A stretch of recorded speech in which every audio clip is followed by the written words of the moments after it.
신앙인의 생태적인 삶을 알아보고 있습니다. 슬기로운 지구생활. 오늘도 천주교 대전교구 가톨릭 농민회 전담 맡고 계신 강승수 요셉 신부님 스튜디오에 나오셨습니다. 어서 오세요. 안녕하세요. 네, 스튜디오 마이크를 조금 한번 가까이 써 보시겠어요, 신부님? 네, 좋습니다.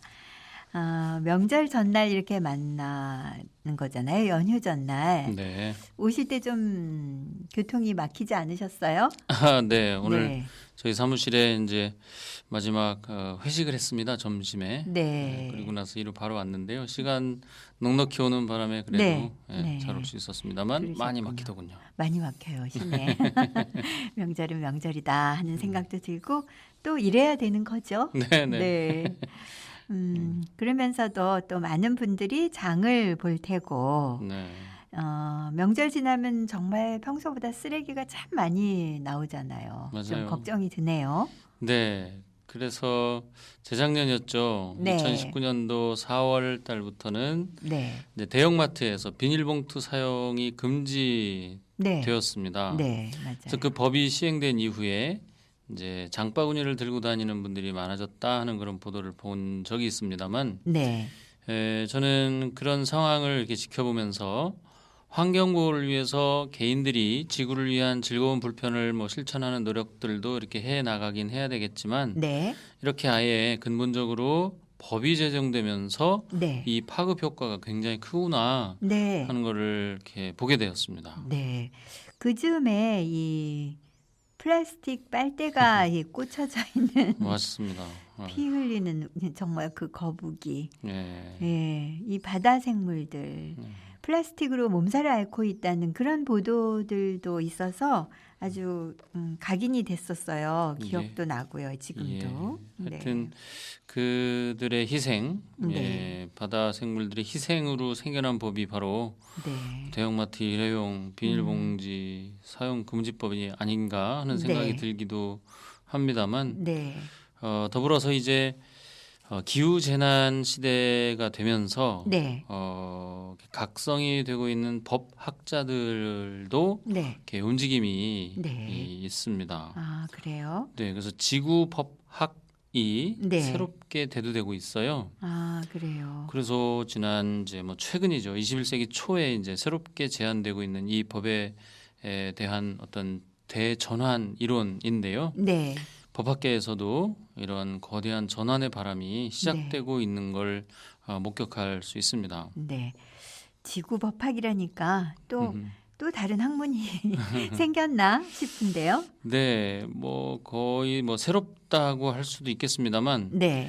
이제 그동안의 어떤 성찰이 이제 바탕이 되어 있는 것이죠. 네. 이 현재 법 체계가 산업 문명이 만들어낸 정말 돌이킬 수 없는 이 생태 위기를 막지 못하고 있고, 네. 오히려 이 현재의 법 체계로는 계속해서 오염이 가속될 수밖에 없는 네.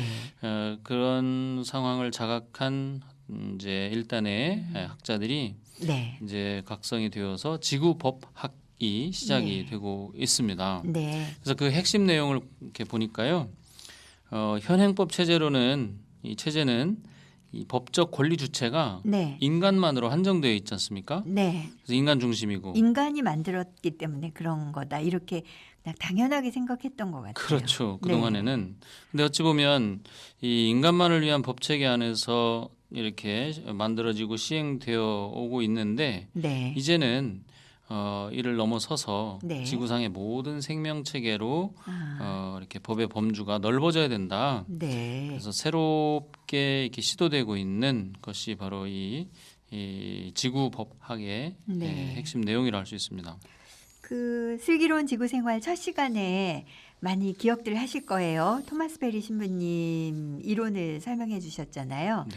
역삼각형의 어떤 구조의 네. 정치, 경제, 사회, 문화 모든 분야에서 이 지구적인 차원의 코드로 다시 봐야 한다. 그런 말씀이었던 걸로 기억해요. 예, 그렇습니다. 네.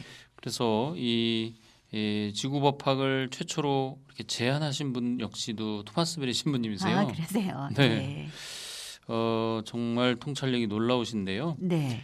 토마스 신부님은 이 지금이 네. 이제 뭐 이렇게 그 크게 구분하지 않습니까? 시대를 뭐 고생대, 중생대, 신생대를 살고 있는 이 시점에서 네. 이 신생대를 이제는 넘어서 음. 생태대로 이렇게 들어가야 한다. 네. 생태대를 열어야 할 책임이 이 시대에 있다라고 말씀을 하고 계시는데요. 네. 이 새로운 생태대를 여는데 어떤 전제가 되어야 하는 것이 있다 이렇게 주장하십니다. 네. 그것은 바로 이 그동안의 산업문명 시대 인간 중심주의가 아니라 이제는 네. 지구 중심주의를 기초로 모든 것이 새롭게 설계되어야 한다라고 네. 말씀하시거든요. 아, 법의 체계가 인간 중심에서 지구 중심으로. 네, 네. 그래서 지구 법학이군요. 네, 네. 그렇게 새로운 세대가 열릴 수 있어야 하고 있다는 말씀이잖아요. 물론입니다. 네. 그래서 어떤 법 체계를 이렇게 우리가 이제 간략하게 네. 이제 생각을 해보면 네. 사실 왕정 국가에서의 법은 왕의 말이었죠. 왕의 말이 곧 법이었습니다. 그렇죠. 이 왕권이라는 것은 뭐 왕권 신수설 그래서 네. 신으로부터 부여받은 어떤 절대적인 권리를 가지고 있었죠. 네. 그러다가 이런 전제 군주 제도가 이렇게 무너진 것은 인간들의 어떤 각자의 권리 의식이 자라나면서였습니다. 인권이죠. 그렇죠. 네. 그러면서 그 과정에 어떤 뭐 이제 혁명이 일어나기도 하고 했었는데 네. 바로 주권이 이렇게 혁명적으로 네. 바뀌게 되는 것이었죠. 네.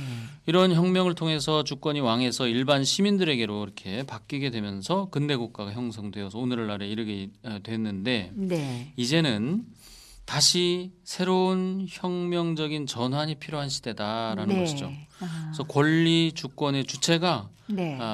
또 바뀌어야 할 때가 된 것이죠. 네. 그것은 뭐 우리 모두의 공생을 위해서 그렇습니다. 뭐 지구만을 위한 건 아니잖아요. 그렇습니다. 우리 인간과 함께 공생하는 지구를 위한 거니까요. 네.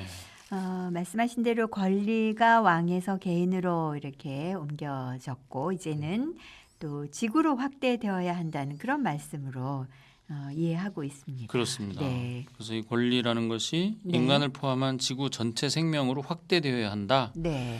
그래서 이제 헌법은 인권 헌장이 아니라 네. 지구 헌장을 기초로 해서 네. 제정되어야 하는 것이고요. 또 인권이라고 우리가 쉽게 표현을 하지만 네. 모든 존재의 권리로 네. 바뀌어야 하는 것이고 네. 뭐 민주주의다 이렇게 이야기합니다만 이제는 생명민주주의로 네. 표현되어야 할 것이고 또 국가연합 뭐 유엔이다 이렇게 이제 표현을 하지만 이제는 종의 연합 네. 종들의 연합으로 이게 발전적인 어떤 큰 전환이 네. 이루어져야 한다고 지금 법학자들이 이야기하고 있습니다. 네. 총체적인 그 탈바꿈을 해야 된다는 말씀인 것 같은데 지금 저희들의 어떤 생활이나 이 환경 안에서의 그 판단으로만 한다면 뭐 이게 가능할까 이렇게 생각하는 분들이 많이 계실 것 그렇죠. 같아요.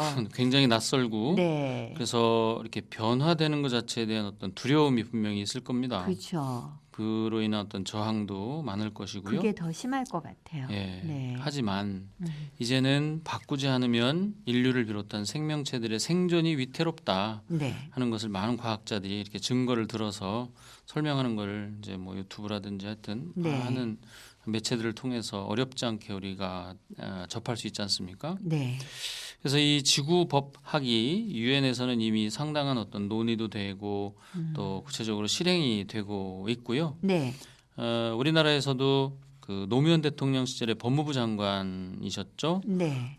강금실 변호사를 위시해서 네. 몇몇 분들이 이 지구법을 연구하고 그 모범 사례들을 발표하고 있습니다. 아, 벌써 시작됐군요. 네, 그래서 오늘 드린 말씀도 이분들이 펴낸 책, 뭐 지구를 위한 법학이라는 책에서 이렇게 많이 참조를 했는데요. 네. 그 지구법이라는 말이잖아요. 결국은 네, 지구를 네. 위한 법학. 네. 그런데 이런 법이 시행되고 있는 곳이 있나요? 예, 여러 곳에서 지금 어, 지구상에 네, 자연의 권리를 찾아주자라고 하는 그런 취지의 소송들이 네, 이렇게 여러 사례들이 이제 보고되고 있는데요. 네, 남아메리카의 에콰도르에서는 네, 2008년도에 헌법 음, 개정이 됐는데 네, 세계 최초로 그 헌법전에 네, 자연의 권리 이 조항이 이렇게 들어가게 됩니다. 어, 실제로 어떤 강에 뭐 흐르는 강의 권리에 대해서 주장을 네, 해가지고 어떤 망가진 강의 어떤 흐름 생태 복원을 다시 해야 된다. 뭐 네, 이런 명령을 이렇게 받은 경우도 있고요. 네, 또 여러 가지 개발 행위에 대한 소송에서 어, 자연의 권리를 네, 고려해라라고 이렇게 주문 받고 있는 것이 이제 네, 헌법이 이렇게 딱 버티고 있기 때문에 네. 그러고 있는 것이죠. 에콰도르. 참 멀리 있기도 하지만 네, 이 소식을 듣기까지가 저희도 오래 걸린 것 같습니다. 네, 생태 선진국이네요, 결국은. 예. 그 네. 정말 깜짝깜짝 놀랄 정도로 네. 이렇게 이제 이렇게 자세히 들여다 보니까 네. 사실은 어떤 가톨릭 사회 교리가 네. 성숙되어서 아, 이런 자연에 대한 감수성이 이렇게 네. 자라나고 있나 하는 그런 추측도 해볼 수 있는 나라들이 뭐 네. 에콰도르를 비롯해서 네. 코스타리카라든지 하는 네. 나라들이 이렇게 있습니다. 그렇군요. 그래서 실제로 이제 저도 이렇게 농업법인의 이름으로 뭐 우리 농촌 살리기 운동을 하고 있습니다만 그렇죠. 이렇게 사람들이 어떤 단체도 이렇게 법 인격을 부여해서 활동하도록 해주고 있지 않습니까? 네. 그런 것처럼 어, 많은 나라들에서 네. 이 자연물에 대해서도 법적인 실체성을 이미 부여하는 나라들이 많이 있습니다. 네. 그래서 뭐 대표적으로 인도의 경우인데요. 네. 지난 2017년에 인도의 우타라칸드라고 하는 주의 네. 고등법원은 우리가 잘 알고 있는 겐지스강 있지 않습니까? 네. 겐지스강과 야무나강의 네. 법적인 권리를 인정했습니다. 그래서 네. 이 법원에서는 그 겐지스강과 야무나강의 지류를 포함해서 이 네. 두 강의 어떤 법인격의 지위를 갖는 살아있는 실체다라고 하는 것을 이렇게 선언을 했습니다. 네. 뭐 어떤 그런 경우들은 콜롬비아나 남아프리카 공화국 등등에서 이런 유사한 자연의 권리가 인정되고 있는 경우들이 보고가 되고 있습니다. 네. 참 대전환이다. 이 말씀이 맞는 것 같아요. 예, 네. 뭐 아주 인상적인 그 경우였습니다만 네. 이 뉴질랜드의 황건우이 강이라는 네. 그 북섬에 뉴질랜드 북섬에 있는 강인데요. 네. 이 원주민인 마오리족이 이 신성시하는 그런 강이라고 해요. 네. 한 290km를 흐르는 그 강인데 네.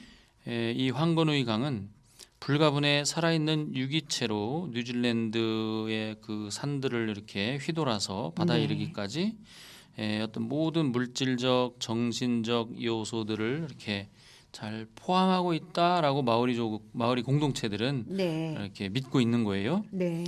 그래서 1873년 이래로 마오리족은 이 강과의 어떤 특별한 관계를 인정해 줘라.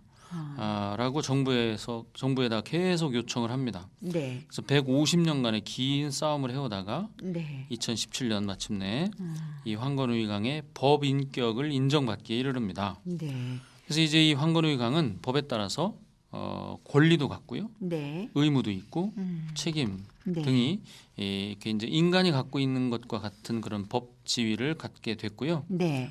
마오리 공동체가 임명한 대표자 1명, 네. 정부가 임명한 대리자 1명으로 구성된 보호자가 강의 건강, 안녕의 이익을 이렇게 대변하고 네. 있다고 해요. 그래서 아, 참 그런 경우들이 이렇게 여러 나라, 미국, 오스트레일리아, 브라질, 코스타리카 등등에서도 네. 자연의 권리를 이렇게 인정하고 있는 시도들이 인정하려는 네. 다양한 시도들이 이렇게 이어지고 있습니다.